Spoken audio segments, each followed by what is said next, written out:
بسم الله الرحمن الرحيم. அஸ்ஸலாமு அலைக்கும் வரஹ்மத்துல்லாஹி வபரகாத்துஹு. தாய்மார்கள் கேட்கக்கூடிய கேள்விகளை ஒரு ஆள் மொத்தமாக எழுதி அந்த கேள்விகளை எழுதி ஒரு ஆள் மொத்தம் ஒன்று ஒன்றா கேளுங்க. இன்ஷால்லா அதற்குரிய பதிலை நம்ம சொல்லுவோம் இன்ஷால்லா. எழுதியாச்சா? சொல்லுங்க, கேள்வி சொல்லுங்க. ஓகே. அஸ்ஸலாமு அலைக்கும் உஸ்தாத். இப்போ நீங்கள் சைத்தானை போதி பார்க்கும்போது பேய்களை வரட்டும் போது அதுங்க நீங்கள் ஓதும் போது பயந்து என்னை விட்டு நான் போயிடுறேன், என்னை விட்டு போயிடுறேன்னு சொல்லுதுங்க. இதே மாதிரி மற்ற இடங்கள்ல இந்த மாதிரி செய்யும் போது அவங்களே எதிர்த்துக்கிட்டு நிற்கிது. இதுக்கு அதுக்கு என்ன டிஃப்ரெண்ட், அதை கொஞ்சம் சொல்லுங்க. இப்போ ஒருத்தவங்களுக்கு ஏவல்கள் மூலமாக ஜின் ஷைத்தான்களே ஏவி விடப்பட்டிருக்கு, அவங்க அதனுடைய பாதிப்புல இருக்காங்க அப்படின்னு சொன்னா அந்த உடம்பில் ஏவப்படக்கூடியது ஒரு கெட்ட ஷைத்தான். அது ஒரு வேலையாள போல. எப்படி நம்ம ஒருத்தன் ஒரு 5000 ரூபாய் 10,000 ரூபாய் கொடுத்து கையை விட்டு காலை விட்டுன்னு ஒருத்தனுக்கு செய்ய சொல்றோமோ அதே மாதிரி ஷைத்தானை கூப்பிட்டு இந்த மாதிரி அதுக்கு தேவையானதை கொடுத்து வேலை வாங்குறது தான் இந்த ஏவல் அப்படின்னு சொல்றது. அப்ப இந்த ஏவல்களை ஒருத்தர் சுத்தப்படுத்துறாரு, அதை சுகப்படுத்துறாரு அப்படின்னு சொன்னா பெரும்பாலானவர்கள் எப்படி இருப்பாங்க அப்படின்னா அவங்க ஒரு ஷைத்தானை தன்னோட வச்சிருப்பாங்க.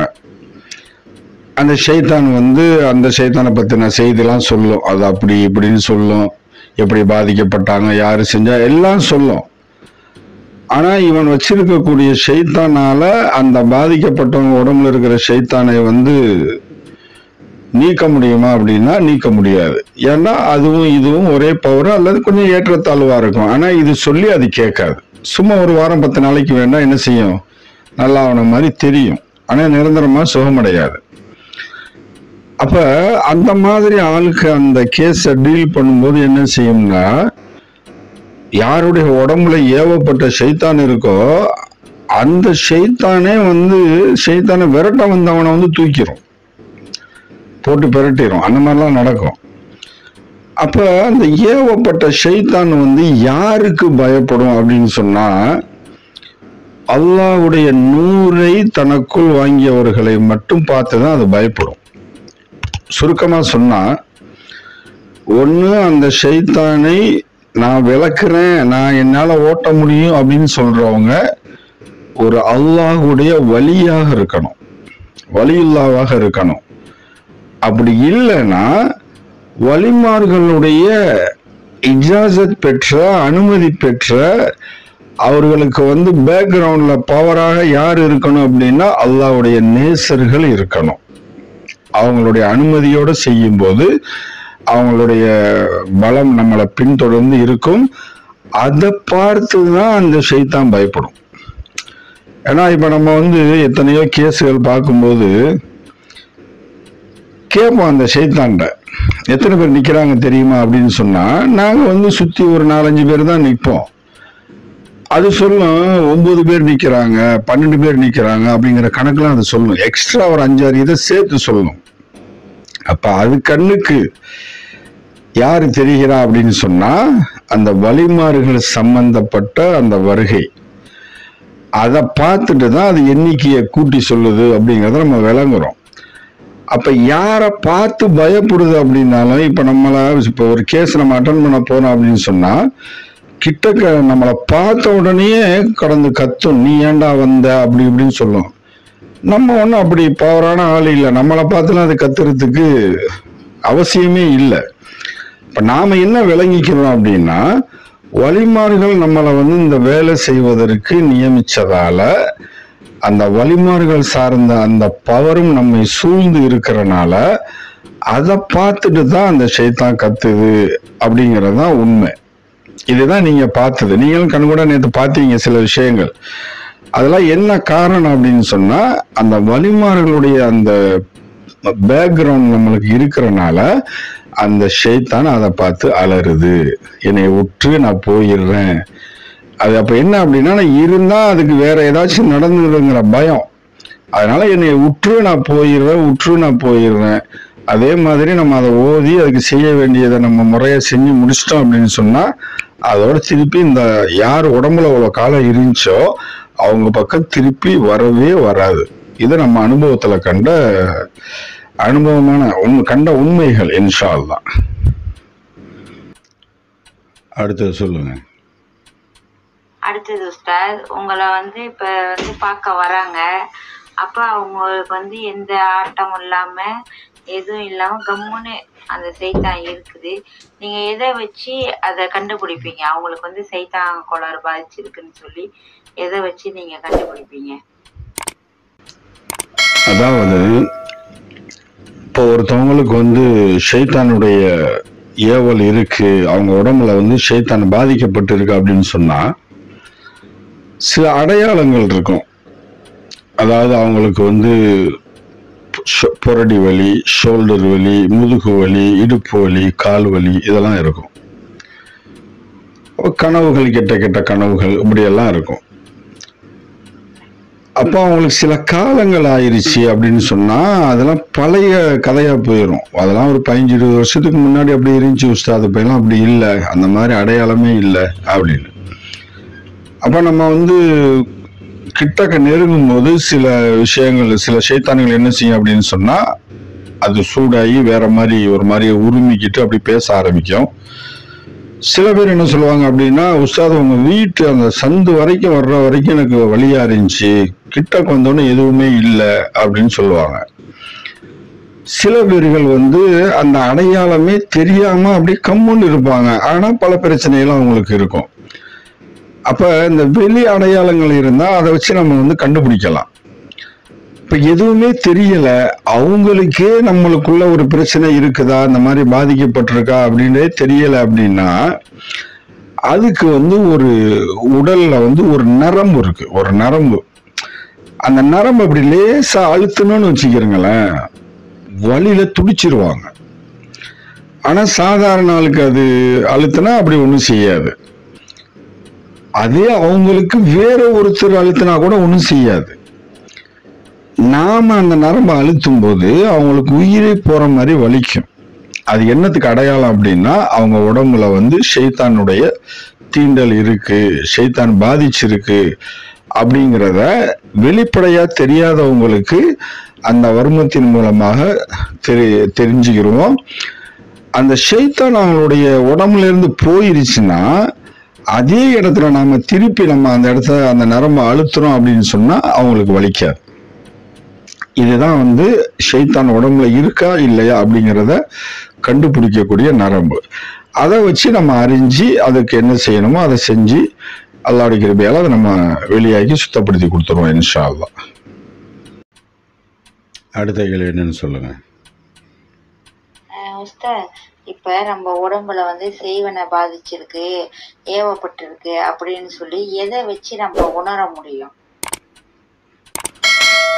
அதான் இப்ப நம்ம உடம்புல ஷைத்தானுடைய பாதிப்பு இருக்கு, ஏவல் இருக்குன்றால அந்த ஏற்கனவே நான் சொன்ன மாதிரி அந்த புரடி வலி, ஷோல்டர் வலி, முதுகு வலி, இடுப்பு வலி, குதிகால் வலி இது எல்லாமே இருக்கும். பெண்களாக இருந்தா அந்த மாத தீட்டு நேரங்கள்ல அடிவயிறு பயங்கரமா வலிக்கும். ஒரு ஆளு அந்த கர்ப்பப்பைய அப்படியே புஷ் பண்ற மாதிரி வலி எடுக்கும். இதே ஒருத்தவங்க செஞ்சு சாப்பிட கொடுத்துருக்காங்க அப்படின்னு சொன்னா வயிற்று பிரச்சனை இருக்கும், சரியான செரிமானம் ஆகாம, காத்தி ஏறின மாதிரி, சாப்பிட முடியாம, சாப்பிட்டா திகரடிக்கிற மாதிரி, இப்படி சில பிரச்சனைகள் இருக்கும். குறிப்பா நம்ம தூங்கும் போது ஒரு வைப்ரேஷன் நம்மளை அமுக்கும். எப்ப நம்மளை அமுக்குதோ அந்த ஷைத்தான் நம்மளை ஏவப்பட்டது நம்மளை நோக்கி வந்துருச்சுன்னு அர்த்தம். கை கால் அசைக்க முடியாது, கத்துவோம், சத்தம் வெளியே வராது. நம்ம பெருசா கத்துற மாதிரி நம்மளுக்கு தெரியும், ஆனா பக்கத்துல இருக்கிறவனுக்கு லேசா கூட அந்த சத்தமே விளங்காது.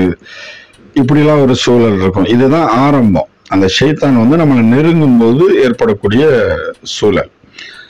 அது அல்லாம என்ன செய்யும், அடிக்கடி கனவுல கருப்பு பாம்பு வந்து நம்மளை துரத்துற மாதிரி அல்லது நின்று பார்க்குற மாதிரி இப்படிலாம் நம்ம வந்து நிறைய பார்ப்போம். அல்ல அப்படி இல்லை அப்படின்னா யானை துரத்துற மாதிரி, என்ன மாடு, சிங்கம், புலி, இந்த மாதிரி பன்றி, இந்த மாதிரி மிருகங்கள்லாம் நம்மளை துரத்துற மாதிரி கனவுல பார்த்தோம் அப்படின்னு சொன்னா நம்மளுக்கு ஏவல் இருக்கு அப்படிங்கிறது அடையாளம். இன்னும் சொல்ல போனா இதோட கலந்து நம்மளுக்கு என்ன செய்யும்னா, சம்பந்தமே இல்லாத ஒருத்தரை வந்து கனவுல சும்மா சும்மா பார்த்துக்கிட்டே இருப்போம். நம்மளுக்கு சொந்தக்காரங்களா இருந்தா அவங்க, இல்ல வெளியாளா இருந்தா அவங்க. மொத்தத்துல வந்து அல்லாஹ் ஜல்ல ஷானஹு தஆலா வந்து என்ன செய்வோம் அப்படின்னா, யாரு நம்மளுக்கு செஞ்சிருக்காங்க அப்படிங்கிற விஷயத்தையும் அல்லாஹ் காமிப்பான். அதை உணர்ந்து கொள்ளக்கூடியவங்க அதை புரிஞ்சுக்கிடுவாங்க. இல்ல என்னமோ தெரியல, அடிக்கடி ஏன் இவங்க கனவுல வர்றாங்கன்னு தெரியல, இப்படி நம்மள்ட்ட சில பேர் சொல்லுவாங்க. அப்ப அல்லாஹ் ஜல்ல ஷானஹு தஆலா நம்மளுக்கு ஷைத்தானுடைய பாதிப்பு இருக்குங்கிறதையும் கனவுல அறிகுறிகளால காமிக்குவான். யாரு செஞ்சாங்கிறதையும் காமிப்பான். அதை விளங்கிக்கிறாதவங்க ஏதோ பொடுபோக்கா என்னமோ கெட்ட கெட்ட கனவு வருது அப்படிங்கிற மாதிரி விளங்காம விட்டுருவாங்க. ஆனா முறையா உள்ளவங்க இது ஏதோ சம்திங் ராங், எனக்கு வந்து கனவுகள்லாம் ஒரு மாதிரியா வருது, அதனால இது ஏதோ நிலைமை சரியில்லைன்னு சொல்லிட்டு விவரம் தெரிஞ்சவங்கள்ட்ட போய் கேட்பாங்க. அதுக்குள்ள தீர்வுகளை அடைஞ்சிக்கிடுவாங்க. செய்வன செய்யப்பட்டால் இந்த அடையாளங்கள் வந்து ஒவ்வொருத்தருக்கும் இருக்கும் கண்டிப்பா. அடுத்த கேள்வியை படிங்க. உஸ்தாத், இப்ப நீங்க மந்திரிக்கும் போது அவங்க மயக்கப்பட்டு விழுந்துடுறாங்க, ரொம்ப டயர்ட் ஆயிடுறாங்க. அதே நிலைமை வந்து அவங்களுக்கு சைத்தாங்குள்ளார் வெளியாகின பிறகு உள்ளதுக்கும் இருக்கும் போது, அந்த சைத்தா இருக்கும் போது உள்ள உடல்நிலையும் அது வெளியாகின பிறகு உள்ள உடல்நிலை வேறுபாடு தெரியுமா உங்களுக்கு உடனே? ஏன் ஓதி பார்க்கும்போது அவங்க மயங்கி உழுவுறாங்க, அல்லது அந்த ஷைத்தான் வெளியாகும் போது ஏன் மயங்கி உழுவுறாங்க அப்படின்னா, அந்த ஷைத்தான் வந்து ஒருத்தனுடைய உடம்புல இருந்துச்சுன்னா அவங்க உடல்நிலை எப்படி இருக்கும் அப்படின்னா, என்னமோ ஒரு 100 கிலோ வெயிட்டை வந்து நம்ம தூக்கிக்கிட்டே நடக்கிற மாதிரியே இருக்கும். உடம்புலாம் பாரமா இருக்கும், வெயிட்டா இருக்கும். ஒரு கால் எடுத்து வைக்கிறதுக்கு ரொம்ப கஷ்டமா இருக்கும். ஒரு மாடிப்படிலாம் ஏறுறதா இருந்தா என்னமோ பெரிய வெயிட்டை தூக்கிட்டு ஏறுற மாதிரி இருக்கும். மொத்தத்துல நம்மளுடைய உடம்பே நமக்கு வந்து ஒரு பெரிய வெயிட்டா, பாரமா, என்னடா வாழ்க்கை அப்படிங்கிற மாதிரி இருக்கும். இப்ப நம்ம ஓதும் போது அதாவது சொல்ல போனா நம்மளுடைய உடல் உறுப்புகள் அனைத்திலும் அந்த ஷைத்தான் வந்து இறுக்கமா சார்ந்து இருக்கும். குறிப்பாக நம்மளுடைய பிரெயினை வந்து ஆக்ட் பண்றது வந்து அந்த ஷைத்தான் தான். அதனாலதான் நம்ம ஒரு சிந்திக்கக்கூடிய ஒரு சிந்தனைய ஒரு சுதந்திரமா யோசிக்க கூட முடியாது, சிந்திக்க கூட முடியாது. நம்ம ஒன்று ஃபோக்கஸ் பண்ணால் அது கரெக்டாக நம்மளுடைய அந்த ஃபோக்கஸ்க்கே வராது. அப்படியே கவனங்கள் சிதறும். எதுலேயுமே ஒரு ஓர்மை இல்லாமல் நம்மளுடைய வாழ்க்கை இருக்கும். அப்போ அந்த மாதிரி இருக்கக்கூடிய நிலைமையில அந்த ஓத அந்த ஷைத்தான் வெளியாகும் போது என்ன செய்யும் அப்படின்னு சொன்னால், நம்மளுடைய உடம்பை இறுக்கி பிடித்து கொண்டிருந்த ஒரு இறுக்கம் நம்மளை விட்டு வெளியாகும் போது பல ஒரு 100கணக்கான கிலோ வெயிட் நம்மளை விட்டு இறங்கின மாதிரி நம்ம உடம்பு வந்து அப்படியே காத்து மாதிரி ஃப்ரெஷ்ஷா ஆயிரும். அந்த சமயத்துல அந்த உடனே ஏற்படக்கூடிய அந்த மாற்றத்தை நம்ம உடம்பு தாங்க முடியாம தான் என்ன செய்வாங்க அப்படின்னா, நிறைய பேர் மயங்கி கீழே உழுவுவாங்க, அல்லது வாந்தி எடுப்பாங்க, அல்லது மயக்கம் வருதுன்னு சொல்லிட்டு கீழே உட்கார்ந்துருவாங்க. சில பேருக்கு அப்படியே கைகாலெல்லாம் கிடுகிடுன்னு நடுங்கும், நிக்க முடியாது, டக்குன்னு ஓடி போய் ஒரு 2-3 பேர் அவங்கள பிடிக்கிற மாதிரி இருக்கும். இதெல்லாம் என்ன அப்படின்னு சொன்னா, அந்த பாரம் குறைந்த பின்னாடி இன்னும் சொல்ல போனா எப்படின்னா, இப்ப அந்த ஷைத்தான் நம்ம உடம்புல இருக்கிறனால நம்ம உடம்புல ஏற்பட்டு இருக்கக்கூடிய பலகீனத்தை வந்து நாம உணர முடியாது. அந்த ஷைத்தான் நம்மளை விட்டு போன பின்னாடி அப்பதான் நம்மளுடைய உடல் எவ்வளவு பலகீனமா இருக்குது, எவ்வளவு பலகீனமா ஆயிருக்குங்கிறத நம்மளால உணர முடியும். அந்த சமயத்துல அவங்களுக்கு சுயமா நிக்க முடியாது, சுயமா உட்கார முடியாது, என்ன அந்த தலை வேற கிருகிருன்னு சுத்தம். இப்படி இருக்கிறனாலதான் அவங்க மயக்கப்பட்டு விழுகிறது. அதனால அவங்களுக்கு வந்து அந்த தண்ணி தெளிச்சு அவங்கள எழுப்பும் போது கொஞ்சம் வந்து அன்கண்டிஷனா தான் இருப்பாங்க. எல்லாரையும் மாதிரி எந்திரிச்சு டக்குன்னு உட்கார முடியாது, நடக்க முடியாது. சில நிமிடங்கள் அதாவது அரை மணி நேரம் 40 நிமிஷம் உட்கார்ந்து அவங்க ரெஸ்ட் எடுத்து கொஞ்சம் இளைப்பாறின பின்னாடி தான் அவங்களால எந்திரிச்சு நடக்க முடியும். இந்த மயக்கப்பட்டு விழுகிறதுங்கிறது வந்து ஷைத்தான் நம்மளுடைய உடம்பை விட்டு வெளியாகின பின்னாடி ஏற்படக்கூடிய உடல் மாற்றம், உடல்நிலை மாற்றத்தினால வரக்கூடிய மயக்கம் தான். அதுவே தவிர மற்றது ஒன்றும் பயப்படுற மாதிரி ஒன்றும் இல்லை. அடுத்த கேள்வி படிங்க.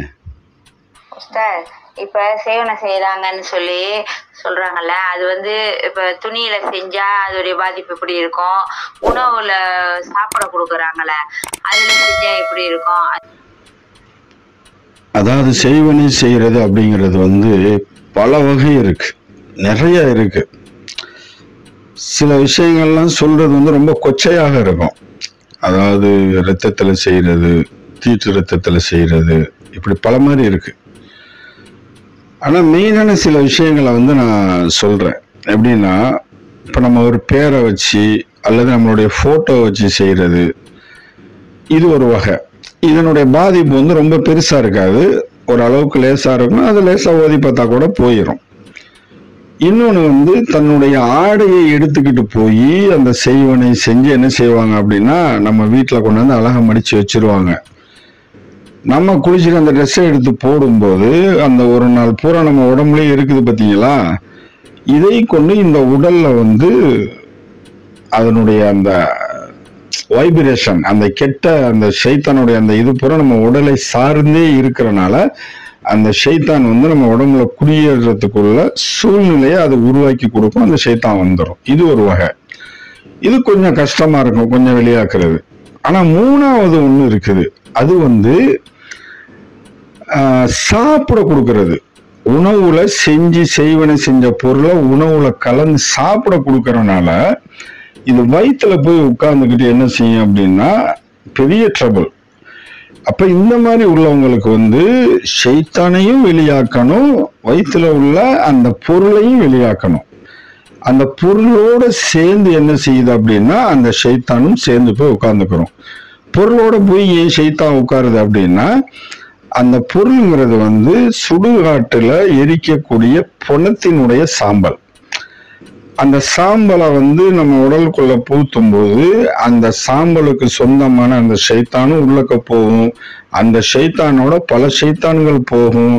அதற்கெல்லாம் வந்து தலைமையான ஒரு ஷைத்தான் இருக்கும் சுடுகாட்டுல. அதுவும் நம்ம குடும்பத்துல வந்து நுழைஞ்சிருச்சு அப்படின்னா நம்ம குடும்பமே பெரிய முசீபத்து தான். அதனால இந்த காலத்துல வந்து ரொம்ப ஒரு கவனமா இருக்கணும். யாரு ஏன்னா இன்னைக்கு வந்து இவங்க தான் செய்வாங்க அவங்க தான் செய்வாங்கிற மாதிரி இல்லை. எல்லோருமே சின்ன சின்ன பிரச்சனைக்கெல்லாம் செய்வனை செய்யக்கூடிய ஒரு காலம் ஆயிடுச்சு. அதனால நம்மளுடைய நிலைகளை, நம்மளுடைய சூழ்நிலைகளை அறிந்து தெரிந்து கவனமாக நடக்கிறது ரொம்ப முக்கியமான விஷயம். அடுத்த கேள்வி.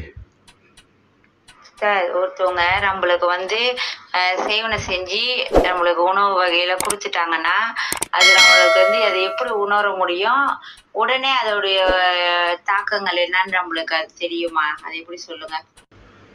அதாவது நான் ஏற்கனவே சொன்ன விஷயம்தான்.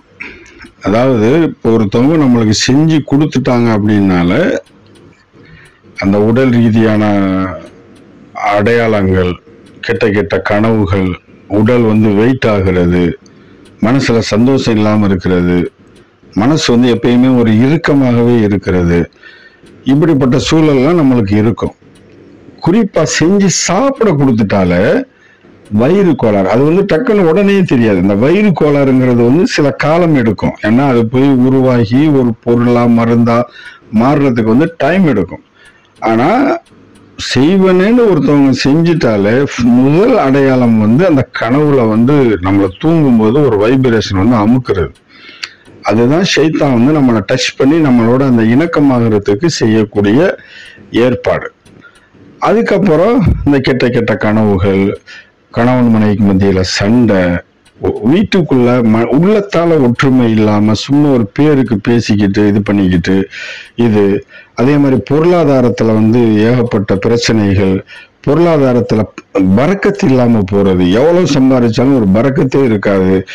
இதெல்லாம் வந்து நம்மளுக்கு இருக்குது அப்படின்னா நம்மளை நாமளே செக் பண்ண வேண்டிய ஒரு கட்டாயத்துல இருக்கோங்கிறத நம்ம உணரணும். ஏன் அப்படின்னா செய்வினை செய்யப்பட்ட ஏவப்பட்டவங்களுக்கு தான் இப்படிப்பட்ட சூழல்கள், இந்த அடையாளங்கள் எல்லாமே இருக்கும் அப்படிங்கிறத நாமளே சரி செய்ய நம்ம பழகிக்கிட்டா ஆரம்ப கட்டத்திலே நம்ம என்ன செஞ்சிடலாம், அதை சரிப்படுத்திடலாம். சில காலங்கள் கடந்துருச்சு அப்படின்னா நம்மளையும் பாதிச்சு, நம்ம குடும்பத்துல உள்ளவங்களையும் பாதிச்சு, அது பெரிய ஆணிவேர்ல இருந்த பல கிளைகள் பிரிஞ்சு போற மாதிரி ஒரு குடும்பத்துல ஏகப்பட்ட பாதிப்புகளை உருவாக்கிறோம். அதனால இந்த விஷயங்களை தெரிஞ்சு ஆரம்பத்திலே நமக்கு நாமே அடையாளங்களை தெரிந்து கொள்வது, அதற்கு பின்பு உடனடியாக அதை சரி செய்து கொள்வதில் நம்ம முழுமையான கவனம் செலுத்துறது மிக நல்லது. அடுத்த கேள்வி சொல்லுங்க. உஸ்தாத், இப்போ எங்கள் சொந்தக்காரங்க ஒருத்தவங்களுக்கு வந்து முடியலன்னு சொல்லி உங்கள்கிட்ட நான் கேட்கும் போது நீங்கள் சொன்னீங்கல்ல, சைத்தாங்கோளம் இருந்தால் ஆஸ்பத்திரியில் சேர்த்துறாதீங்க, அவங்கள அப்படியே படுக்க வச்சிரும் அப்படின்னு சொல்லி சொல்கிறீங்கல்ல, அதை எதை வச்சு சொல்கிறீங்க, அதை எப்படி சரி பண்ணுவீங்க? அதாவது ஷைத்தானுடைய ஏவப்படுற நோக்கமே என்ன அப்படின்னா நம்மளுடைய வாழ்க்கையில உள்ள பரக்கத்தை வந்து இல்லாமக்குறது. அது இன்க்ளூடிங் எதுலையும் சேரணும், நம்மளோட ஆயுளையும் குறைக்கக்கூடிய வகையிலையும் அது வந்து சேரும். இப்ப அந்த ஷைத்தான் நம்மளுக்கு வந்து இருக்கும்போது நாம எப்படி அந்த பாதுகாப்பா இருக்கணும், எந்த சமயத்துல அதை நம்மளை மிகைத்து நம்மளுக்கு ஆபத்துகளை உருவாக்கும் அப்படின்னா, எப்போதெல்லாம் நம்மளுடைய பேலன்ஸ் குறையுதோ அப்ப எல்லாம் அதனுடைய பேலன்ஸ் வந்து கூடிரும். உதாரணத்துக்கு இப்ப நம்ம குடும்பத்துல வந்து கணவன் மனைவியோ அல்லது பிள்ளைகளுக்கு மத்தியிலோ ஒரு கோபமா நம்ம பேசுறோம்னு வச்சுக்கோங்களேன், ஆத்திரப்படுறோம் அப்படின்னு சொன்னா, நார்மலா கோபமா பேசுறது ஆத்திரமா பேசுறதெல்லாம் வந்து இயற்கை தான். ஆனா இந்த ஷைத்தான் வந்து இருந்துச்சுன்னா என்ன நடக்கும் அப்படின்னா, நம்ம வந்து ஒரு 30% கோபப்பட்டோம் அப்படின்னு சொன்னா அது வால்யூம் ஏற்றி 100க்கு மேல கொண்டு போய் அந்த ஒரு சின்ன பிரச்சனைக்கு படக்கூடாத கோபப்பட்டு அது பெரிய பிரச்சனை ஆயிரும், பெரிய ரகலை ஆயிரும். அப்புறம் யோசிப்போம், என்னடா நடந்துச்சு, சின்ன பிரச்சனை தானே, இதுக்கு ஏன் அவ்வளவு பெரிய இது நடந்துச்சு அப்படின்னா, அந்த கோபம் வரும்போது நம்மளுடைய பேலன்சிங் வந்து குறையுது, நம்மளுடைய நிதானத்தை வந்து நம்ம இழக்கிறோம். அப்படிங்கிறப்ப அது உள்ள பூந்து நம்மளுடைய நிதானத்தை இன்னும் பலகீனமாக்கி அது உள்ள பூந்து ஏகப்பட்ட வேலை பார்த்துரும். அதே மாதிரி தான் நம்ம வந்து ஒரு வாகனத்துல போறோம் அப்படின்னா அந்த குறிப்பிட்ட அந்த நம்மளுடைய கண்ட்ரோல்ல இருக்கணும் அந்த பேலன்ஸ். நம்ம கொஞ்சம் அளவுக்கு மீறி வேகமா போறோம், கொஞ்சம் பேலன்ஸ் நம்ம கையை விட்டு போகுது குறையுது அப்படின்னா அந்த செகண்ட்ல அந்த ஷைத்தானுடைய பலம் அங்க ஆதிக்கமாகி கூடி நம்மளுடைய பேலன்ஸை வந்து நம்மளுடைய பேலன்ஸ் குறையுது பார்த்தீங்களா, நிதானம் குறையிறத பயன்படுத்தி அது வேற மாதிரி நம்மளை வேற மாதிரி யூஸ் பண்ணி பெரிய ஆக்சிடென்ட் எல்லாம் பண்ணி விட்டுரும். அதே மாதிரி இப்ப நம்ம வந்து இந்த ஷைத்தானுடைய பிரச்சனை நம்மளுக்கு இருக்குது அப்படின்னா உடல்ல நம்மளுக்கு என்னென்னமோ செய்யற மாதிரி இருக்கும், ஏகப்பட்ட நோய் நம்ம உடம்புல இருக்கிற மாதிரி தெரியும். டாக்டர்கிட்ட போய் செக் பண்ணமாக்க எதுவுமே இல்லைங்க, உங்க உடம்பு நல்லா தான் இருக்கு அப்படின்னு சொல்லி ரிசல்ட் கொடுப்பாங்க. அப்ப நம்மளுக்கு கன்ஃபியூஸ் ஆகும், என்னடா அது இவ்வளவு நோய் இருக்கிற மாதிரி இருக்கு, ஒண்ணுமே இல்லையே அப்படின்னு சொல்லிட்டு வேற ஒரு டாக்டர்கிட்ட போவோம். இப்படியே போய் நம்ம டாக்டர்கிட்ட ப்ரெஷர் கொடுக்க சரி நீங்க வந்து அட்மிட் ஆகுங்க என்னன்னு சொல்லிட்டு எல்லாத்தையும் நம்ம திருப்பி ஒருக்கா ரீசெக் பண்ணுவோம் அப்படி இப்படின்னு சொல்லிட்டு அவங்க கொஞ்சம் டிஃப்ரெண்டான அந்த செக்அப் அந்த வைத்தியம் செய்ய முற்படும் போது அது நம்மளுக்கு வேறு விதமான எஃபெக்டை கொண்டு வரும். இன்னொன்று அந்த ஷைத்தான் வந்து என்ன செய்யும் அப்படின்னா நம்மளுடைய பலகீனத்தை வந்து அது பலத்தை கொண்டு யூஸ் பண்ணுன்னு சொன்னோம்ல, அதே மாதிரி நம்ம ஒரு ஹாஸ்பிட்டல்ல போய் அட்மிட் ஆயிட்டோம் அப்படின்னு சொன்னா அதோட முடிஞ்சு, திருப்பி எந்திரிக்க விடாது. ஏன்னா நம்ம பலகீனம் ஆயிட்டோம். அப்ப அது பலத்தை கொண்டு நம்ம பலகீனத்தை வந்து திருப்பி அதை திரும்ப விடாம அதே நிலையில வச்சு பல காலங்கள் அங்கேயே கடக்க வச்சு நம்மளை வந்து கதையை முடிச்சிடும். இது வந்து நம்ம அனுபவத்துல நிறைய பார்த்துருக்கோம். எத்தனையோ பேர்கள் வந்து ஆஸ்பத்திரியில போய் இருந்துகிட்டு ஃபோன் பண்ணுவாங்க, உஸ்தாத் இந்த மாதிரி நான் வந்தேன் இப்படி செய்யுது, ஆனா டாக்டர்கிட்ட சொன்னா ஒண்ணுமே இல்லை அப்படின்னு சொல்லுவாங்க. அந்த மாதிரி அவங்க சொன்னாங்கன்னா உடனே நீங்க வந்து டிஸ்சார்ஜ் பண்ணி கிளம்பி வந்துருங்க, இல்லாட்டி நீங்க முடிஞ்சீங்க அப்படின்னு சொன்னோன்னா அப்ப அவங்களே என்ன செய்வாங்கன்னா எனக்கு என்ன நடந்தாலும் பரவாயில்ல நான் பாத்துக்கிறேன்னு டாக்டர்கிட்ட எழுதி கொடுத்துட்டு டிஸ்சார்ஜ் ஆகி வந்துருவாங்க. அப்படி வந்தவங்க எத்தனையோ பேர் இன்னைக்கு நல்லா இருக்காங்க. ஆனா இந்த பிரச்சனை அப்படி நோய் மாதிரி தெரிஞ்சிச்சுன்னா நீங்க தயவு செஞ்சு ஆஸ்பத்திரிக்கு போயிடாதீங்க. நம்ம வந்து எச்சரிக்கை செஞ்சும் சில பேர் என்ன செய்வாங்கன்னா, ஆமா இவர் என்ன அப்படின்னு சொல்லிட்டு போயிடுவாங்க. அந்த மாதிரி போனவங்க எத்தனையோ பேர் திரும்பி வராம அங்கேயே முடிஞ்சிருக்காங்க. இப்ப இதெல்லாம் நம்ம அனுபவத்துல வந்து நிறைய பாக்குற விஷயம். ஒரு அம்மா கூட வந்து என்ன செஞ்சாங்க அப்படின்னா, எனக்கு வந்து சாப்பிட்டா ஒமட்டுது அப்படின்னு சொல்லிட்டு போனதுக்கு உனக்கு கிட்னி ஃபெயிலியர்னு சொல்லிட்டு தங்க வச்சுட்டாங்கன்னு சொன்னாங்க. அப்ப அவங்க அங்க இருந்துகிட்டு என்கிட்ட கேட்டாங்க, இந்த மாதிரி இது என்ன உஸ்தாது இப்படி சொல்லி நான் ஆஸ்பத்திரிக்கு போனா இந்த மாதிரி சொல்லி என்னைய தங்க வச்சுட்டு கிட்னி ஆபரேஷன் வேற பண்ணணும்னு சொல்றாங்க. உடனே சொன்ன நீங்க கிளம்பி வாங்க அப்படின்ட்டு.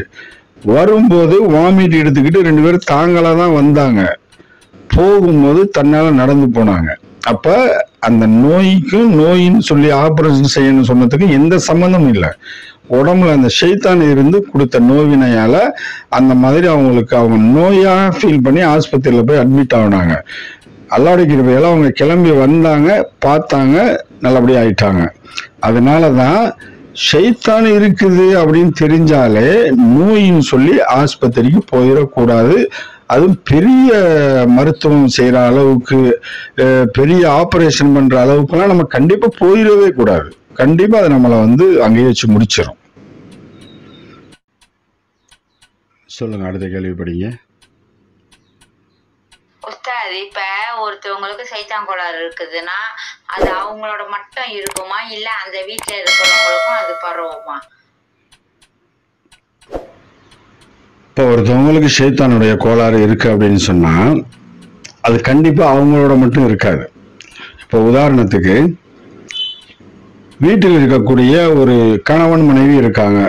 அந்த மனைவிக்கு இந்த பிரச்சனை இருக்கு அப்படின்னா இதனால கணவனுக்கு என்ன பிரச்சனை, என்ன பாதிப்பு ஏற்படும் அப்படின்னா, இவங்க வீட்டில் இருப்பாங்க, இவங்களுக்கு அந்த உடல் உபாதைகள் எல்லாமே இருக்கும். நோய் நினைச்சிருக்கிறாங்களோ இல்லை செய்வனன்னு தெரிஞ்ச நம்ம எங்க போய் பார்க்கறது, இல்லை எத்தனையோ இடத்துல பார்த்து சரியாகலையே அப்படின்னு இருப்பாங்க. சரி நம்மளோட தானே இருக்குது, போய் தொலையட்டும் அப்படின்னு நினைச்சிக்கிட்டு இருப்பாங்க. ஆனா அது அப்படி இல்லை. இது என்ன செய்யும் அப்படின்னா, அந்த குடும்பத்துல இருக்கிறனால தன்னுடைய கணவனுக்கு வந்து அதனுடைய வைப்ரேஷன், குறிப்பா அவர் என்ன தொழில் செஞ்சாலும் அதுல பறக்கத்தே இருக்காது. ரொம்ப காலம் அந்த வியாபாரத்தை பெரிய லெவல்ல செஞ்சிருப்பாரு. ஆனா இவங்களுக்கு என்னைக்கு இந்த ஷைத்தானுடைய கோளாறு வந்துச்சோ அதுல இருந்து பார்த்தா அவங்களுக்கு எந்த முன்னேற்றமும் இருக்காது. விழுந்து விழுந்து வேலை செய்வாரு. ஆனா தேவையான அந்த பொருளாதாரத்தை வந்து அவங்களால ஈட்ட முடியாது. அது இன்னும் சொல்ல போனா எப்படின்னா, நிறைய பேர் என்ன சொல்லுவாங்கன்னா, நம்ம ஒரு வியாபார கடை வச்சிருக்கோன்னு வச்சுக்கிறீங்களேன், அது கேட்பாங்க, என்னப்பா கடை பக்கமே வரக்கணும் அப்படின்னு கேட்டோம்னாங்க, என்னன்னா எப்போ வந்தாலும் உங்க கடை அடைச்சியே கிடக்குது அப்படின்னு சொல்லுவாங்க. என்னப்பா இப்படி கேட்குற அப்படின்னா, ஆமா நான் கடை அடைச்சிருக்கு அதனால தான் நான் வரல அப்படின்னு சொல்லிட்டு சொல்லுவாங்க. என்ன அது ஆச்சரியமா இருக்குன்னா, டெய்லி திறந்து தானே இருக்கு வச்சிருக்கேன் அப்படின்னா என்ன நடக்கும் அப்படின்னா, அந்த ஷைத்தான் வந்து நம்மளுடைய பொருளாதாரத்தை முடக்கும் விதமாக என்ன செய்யும்னா, வர்றவங்களுக்கு வந்து கடை அடைச்சிருக்கிற மாதிரி அதனுடைய இதை கொண்டு காண்பிக்கும். இதெல்லாம் புதுசா கேட்கறவங்களுக்கு என்னடா ஒரு மாதிரியா அப்படிலாம் சொல்றாங்களேன்னு. ஆனா நான் இருக்கிற இடத்துல இந்த நாட்டில் வந்து நீங்க பாத்தீங்கன்னா இதெல்லாம் வந்து ஒரு சாதாரண மனுஷன் கூட இந்த விவரத்தெல்லாம் உங்களுக்கு சொல்லுவான். அந்த அளவுக்கு இங்க வந்து நடைமுறையில உள்ளது. அதே மாதிரி இப்ப நம்மளுக்கு வந்துட்டு நம்ம வீட்டுல வந்து பெண் குழந்தைகள் இருக்குன்னு வச்சுக்கிறீங்களேன். அந்த குழந்தைகள் வயசுக்கு வரும்போது என்ன செய்யும் அப்படின்னா, இந்த ஷைத்தானுடைய தாக்கம் வந்து அப்படியே அங்கிட்டு மாறும். ஏன் அப்படின்னா, அந்த ஷைத்தானுக்கு வந்து பிரியமானது என்ன அப்படின்னா, அந்த பெண்களுடைய தீட்டு ரத்தம். அந்த ரத்தத்தை வந்து தான் வந்து சாப்பிட்றதுக்காக என்ன செய்யும் அப்படின்னா, சின்ன பிள்ளைகள் வந்து குழந்தைகள் வந்து வயசுக்கு வரும்போது அந்த ரத்தத்தை வந்து உட்கொள்றதுக்காக அது அப்படியே அங்கிட்டு மாறும். அப்ப இவ்வளவு காலமா அந்த தாயாருக்கு இருந்த பிரச்சனை அந்த சின்ன பிள்ளைக்கு வந்து ஏற்படும் அந்த நோவினை. அப்ப சிறு வயசுனால அந்த நோவினைகள்லாம் பெருசா தெரியாது. ஆனா அந்த கர்ப்பப்பை வலி பிரச்சனை இருக்க அது பயங்கரமா இருக்கும். சில பேருக்கு அதிகமான இரத்த போக்கு போகும். இதெல்லாம் என்ன செய்யணும், இதனாலதான் நிறைய பேருக்கு இந்த கர்ப்பப்பை பிரச்சனை வர்றது, கர்ப்பப்பையில அந்த நோவினையில் அப்படியே அந்த கர்ப்பப்பை வந்து புண்ணா இருந்து கர்ப்பப்பை கேன்சர்லாம் வந்து நிறைய பேருக்கு வரும். இதெல்லாம் அவங்க வந்து நோயின்னு நினைப்பாங்க. ஆனா எதை கொண்டு வருது அப்படின்னா இதுதான். அப்ப அந்த மாதிரி நோவினை இருக்கும்போது எனக்கு கர்ப்பப்பை வலியா இருக்குன்னு சொல்லிட்டு எங்கெங்கேயோ போய் ட்ரீட்மெண்ட் எடுப்பாங்க, மருந்து எடுப்பாங்க. ஆஸ்பத்திரியில என்னென்னமோ செய்வாங்க, செலவு பண்ணுவாங்க. ஆனா அந்த வலி போகவே போகாது. ஏன் அப்படின்னா அது நோய் அல்ல, செய்வினையின் பாதிப்பால் வந்த ஷைத்தானுடைய தொந்தரவால் ஏற்படக்கூடிய பிரச்சனை அப்படிங்கிறத நம்ம விளங்கணும். அப்ப இந்த பிள்ளைகளுக்கு இது பாதிக்கும் போது என்ன செய்யும் அப்படின்னா, அவங்களுடைய கல்யாண வாழ்க்கையில பிரச்சனை வரும். எத்தனை மாப்பிள்ளை பார்த்து பேசினாலும் அது அமையாது. அப்படியே அது ஒரு மாதிரியா இறுக்கி முறுக்கி நம்ம கல்யாணத்தை பண்ணி வச்சாலும் அவங்க உள்ளங்கள் ஒன்றிணையாது, அவங்களுக்கு மத்தியில பிரச்சனை வரும். அதையும் தாண்டி அவங்க கொஞ்சம் வாழ்ந்துட்டாங்க அப்படின்னா குழந்தைகள் தரிக்காது. அப்படியே குழந்தைகள் தரித்தாலும் அது சச்சாட்டா, அதாவது குறைபாடுகளோடு பிறக்கக்கூடிய குழந்தைகளா இருக்கும். அல்லது 2 மாசம் 3 மாசத்துல குழந்தைகள் கலைஞ்சி போகும். இப்படி இந்த செய்வினை பிரச்சனை, ஷைத்தானுடைய பிரச்சனை அப்படிங்கிறது ஒரு தலைமுறையோட போறது இல்லை. ஒரு தலைமுறையில அதை சரி செய்யல அப்படின்னா அடுத்த தலைமுறை அடுத்த தலைமுறை அடுத்த தலைமுறைன்னு அது பாதிப்பு போய்கிட்டே இருக்கும். காலப்போக்கில் அந்த குடும்பத்துல வாரிசே இல்லாத ஒரு சூழலை அது உருவாக்கும். அதனால சும்மா நம்ம இது ஏதோ அப்படிங்கிற மாதிரிலாம் நினைக்க கூடாது. நம்மளோட போகட்டுமே, நம்மளோடலாம் அது போகாது. கண்டிப்பா அது அடுத்த வாரிசை அது தொடும், அந்த வாரிசை அழிக்கும், அப்புறம் அவங்களுக்கு வாரிசே இல்லாம ஆக்கும். ரொம்ப சீக்கிரமா ஒரு 2-3 தலைமுறையிலே அதை முடிச்சிடும். அதனால இன்ஷா அல்லாஹ் இந்த மாதிரி விஷயங்கள்ல ஒரு கவனம் செலுத்தி நம்ம அதை தூய்மைப்படுத்தி சுத்தப்படுத்தி அதுல இருந்து நம்மளை விலக்கிக்கிறது, பாதுகாத்துக்கிறது மிக சிறந்தது. சொல்லுங்க உஸ்தாத். இப்போ ஒருத்தவங்க நம்மளுக்கு செய்வனை செஞ்சு சாப்பாட்டுல கலந்து கொடுத்து அது நம்மளுக்கு பாதிக்கப்பட்டுருச்சு, 100% பாதிச்சிருச்சு அப்படின்னா நீங்க அது எப்படி அதை சரி பண்ணுவீங்க? அதுக்குள்ள விளக்கங்கள் சொல்லுங்க. அதாவது இப்ப அந்த நம்மளுக்கு பாதிக்கப்பட்டிருக்கு, ஒருத்தவங்க செஞ்சு சாப்பிட கொடுத்துட்டாங்க அப்படின்னா அதை கியூர் பண்றதுக்கு என்ன வழி அப்படின்னா, இங்க 2 விதமான பாதிப்பு இருக்கு. ஒண்ணு, தன்னுடைய உடல்ல ஏவப்பட்ட ஷைத்தான் இருக்கு. இன்னொன்னு, உள்ளுக்குள்ள கொடுக்கப்பட்ட அந்த ஷைத்தானுடைய பொருளும் இருக்கு. அந்த பொருளுங்கிறது சிம் கார்டு மாதிரி. எங்க தூரத்துல இருந்தும் அவங்க அந்த ஷைத்தானை கொண்டு என்ன செஞ்சுக்கிட்டு இருக்கலாம், ரீசார்ஜ் ஏத்திக்கிட்டே இருக்கலாம். அப்ப நம்ம ஒரு இடத்துக்கு அந்த மாதிரி பாதிக்கப்பட்டவங்க செய்யக்கூடிய தவறுகள் என்னவாக இருக்கும் அப்படின்னா, இப்ப நம்ம இடத்துல வருவாங்க, வந்தோடனே நம்ம என்ன செய்வோம், அந்த ஷைத்தானை வெளியாக்கி சுத்தப்படுத்தி கொடுத்துருவோம். ஆனா வயிற்றுல மருந்து இருக்குது, அதை போய் எடுத்துருங்க அப்படின்னு சொல்லுவோம். அப்ப அவங்க என்ன செய்வாங்க அப்படின்னா, அந்த மருந்து எடுக்கிற விஷயத்துல கவனக்குறைவாக இருப்பாங்க. கவனக்குறைவாக இருக்கிறனால என்ன நடக்கும் அப்படின்னா, கொஞ்ச நாள் கழிச்சு திருப்பி வந்துடும். அதாவது இப்ப நம்ம அந்த ஷைத்தானை வெளியாக்குறோம், வெளியாக்கிட்டு அந்த மருந்து இருக்குங்கிறத சொல்லி அவங்களுக்கு விளங்க வைக்கிறதுக்காக வேண்டி ஒரு தண்ணி கொடுப்போம். அந்த தண்ணியை குடிச்ச கையோட என்ன செய்யும்னா அவங்களுக்கு பயங்கரமா திண்டு முண்டு அடிச்சுக்கிட்டு வாமிட்டு வரும், கொஞ்ச நேரத்துல வயிற்றால போகும். இதெல்லாம் எதுக்கு, என்ன அடையாளம் அப்படின்னா, வயிற்றுக்குள்ள மருந்து இருக்குங்கிறதுக்குள்ள அடையாளம். இதனால அப்படிப்பட்ட ஒரு சூழல் அவங்களுக்கு ஏற்படும். அப்ப அந்த மருந்தினுடைய பவர், இப்ப உதாரணத்துக்கு இந்தியாவில் இருக்கிறவங்க அந்த என்ன செய்ய முடியும், போய் அந்த மருந்து ஊதி எடுக்கிற இடத்துல போய் அதை ஊதி எடுக்க முடியும். அதுவும் ஒரு தடவை எடுத்தா பத்தாது, அதை திருப்பி ரீசெக் பண்ணிக்கிட்டே இருக்கணும். எவ்வளவு இருக்குதோ அவ்வளவு எடுக்கணும். இல்ல அது முடியாத ஒரு நாட்டுல இருக்கிறோம், இப்ப இந்த மலேசியாவில் இருக்கிறோம், மற்ற வெளிநாட்டுல இருக்கிறோம் அப்படின்னா அவங்களுக்கு ஒரு தண்ணியை தொடர்ச்சியா குடிச்சுக்கிட்டே இருக்கணும். குடிச்சுக்கிட்டே இருந்தா அந்த மருந்துல உயிரோட்டம் இல்லாமல் அது என்ன செய்யும், செத்துரும். குறிப்பிட்ட கொஞ்சம் காலத்துக்கு அதை குடிச்சுக்கிட்டே இருக்கும்போது அதை கொண்டு எந்த பிரதிபலிப்பும் இருக்காது. இல்ல அது விட்டுட்டோம் அப்படின்னு சொன்னா திருப்பி கொஞ்ச நாள் கழிச்சு வயிறு ஊதும், அப்படியே காத்து ஏறிக்கிட்டு பந்து மாதிரி வயிறு ஊறிக்கிட்டு சாப்பிட்டா செமிக்காது, சாப்பிட முடியாது, ஒமட்டும், இப்படி கேஸ்ட்ரிக் மாதிரி அப்படியே நெஞ்சு எரிச்சல் இருந்துகிட்டே இருக்கும். இதெல்லாம் அந்த மருந்தில் இருந்து உருவாகக்கூடிய ஒரு விதமான காற்று, அது நஜீஸானது. அதனால இந்த ட்ரபிள் கூட கூட கூட கூட அதை நம்ம கண்டுக்கிறாம இருக்கும்போது திருப்பி நம்மளுக்கு அந்த ஷைத்தானுடைய அந்த வருகை நம்ம உடம்புக்கு வந்துடும், திருப்பி பழைய மாதிரி நம்மளை பாதிச்சிடும். அதனால யாருக்கெல்லாம் சாப்பிட கொடுத்துருக்காங்களோ அவங்களுக்கு 2 விஷயம் இருக்கு. ஒண்ணு, ஷைத்தானை முறையாக வெளியாக்கக்கூடிய இடத்துல வெளியாக்கணும். இன்னொன்னு அவங்களா அந்த முயற்சியை எடுத்து எங்க போய் அந்த மருந்தை ஊதி வெளியாக்க முடியுமோ அந்த இடத்துல போய் அந்த வயிற்றுல இருக்கக்கூடிய எல்லா மருந்துகளையும் வெளியாக்கணும். அப்பதான் இப்படிப்பட்டவங்களுக்கு முழுமையான ஷிஃபா கிடைக்கும் இன்ஷா அல்லாஹ்.